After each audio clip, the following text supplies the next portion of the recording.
Epílogo.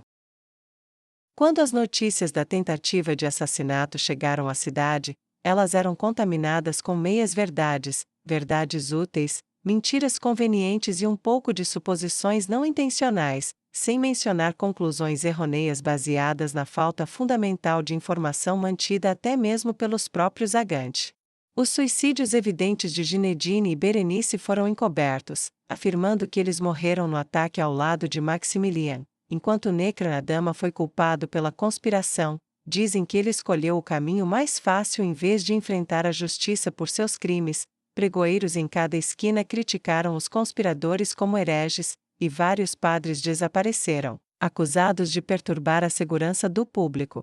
Folhetos postados em todos os lugares elogiavam os esforços dos valentes soldados da teocracia e de Dominique em particular, mas com isso veio outro par de consequências.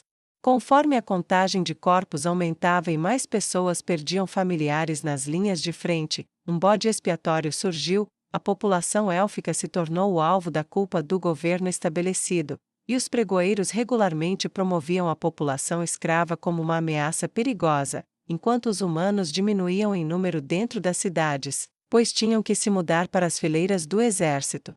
Os campos de trabalho foram colocados sob a vigilância de Raymond e tornaram-se os principais fornecedores de alimentos e material para armar os soldados criados em Camimiaco e em outros lugares. Os suprimentos militares enviados forneceram contagens convenientes e precisas do total de soldados que deveriam ocupar uma determinada área, e Raymond garantiu que essa informação caísse nas mãos do ator de Pandora e do Dopel 1, pois eles perpetuavam a mentira de que Tira e a astróloga de 1000 milhas ainda estavam viva.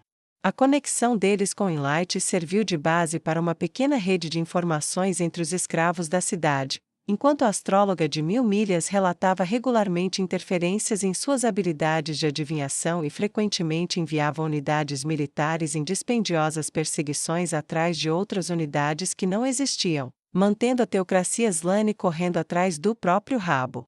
As caçadas de Solution se tornaram seu momento favorito do dia, expandindo-se da sujeira usual para ocasionalmente pessoal talentoso que poderia ter subido na hierarquia para melhorar o desempenho da administração da teocracia. A consciência de Raymond o incomodava em tais coisas, mas sempre que ficava demais, ele se lembrava de que queria que sua nação caísse antes que a Papa Negro buscasse sua vingança a sério. Durante tudo isso, Raymond mal teve uma hora para si, mas conseguiu realizar uma tarefa única e vital. Enquanto os membros da Escritura Negra que haviam saído do Reino Sagrado do Sul seguiam para o leste usando suas habilidades sobre-humanas e um pouco de magia de voo dos magos pagos ao longo do caminho, uma reunião foi marcada.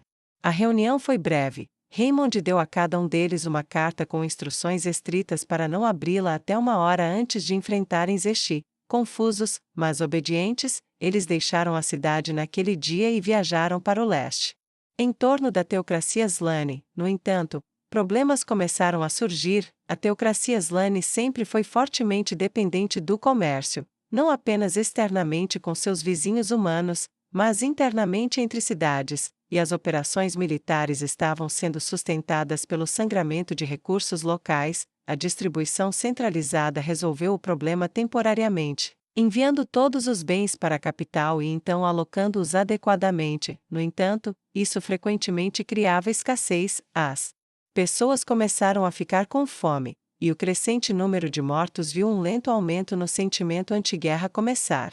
Isso também foi resolvido, de duas maneiras. A primeira foi redobrar as mensagens anti-élficas, culpando-os por problemas de distribuição reais e imaginários, e mirando aqueles que ainda reclamavam, com facas longas, aqueles que se opunham aos tamanhos ou porcentagens de rações de comida alocadas à capital, desenvolveram o hábito de desaparecer e nunca mais aparecer. Assim como foi em Camimiaco, assim foi em Wheaton, Feron e inúmeros outros locais. Alan continuou com seus negócios, e a tensão aumentou entre os elfos da montanha enquanto esperavam o chamado. Nua se estabeleceu em uma rotina de serviço à casa de Raymond, continuando seu controle de fato sobre sua agenda e administração, mas quando Solution estava presente, ela procurava aprender a se defender melhor. Embora as queimaduras fossem abundantes, sua melhora também era.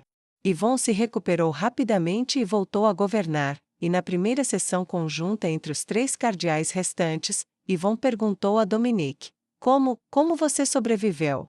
Simples, obviamente eu tinha o guarda à mão com uma poção de cura de alta qualidade, é claro, mas também movi o pódio um pouco para absorver mais dano, e coloquei uma barreira de ardósia na frente, onde o pódio normalmente fica aberto. Foi apenas um encantamento menor, mas foi o suficiente para diminuir a quantidade de impacto que levei. Eu não deveria ter sofrido nada além de pequenas queimaduras, mas...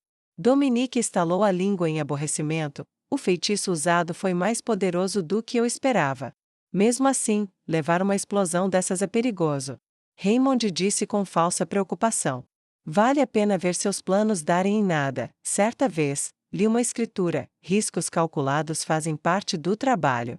Dominique o lembrou com um sorriso arrogante. Ele desfrutou de um orgulhoso momento de silêncio e depois disse aos outros 2 cardeais sobreviventes: vamos trabalhar, esta guerra não será vencida sozinha sem nós, temos que manter o ânimo e a motivação forte. Então, com isso em mente, gostaria de propor que começássemos a elaborar planos para execuções públicas. Para quem? Raymond perguntou com uma sensação desconfortável revirando suas entranhas.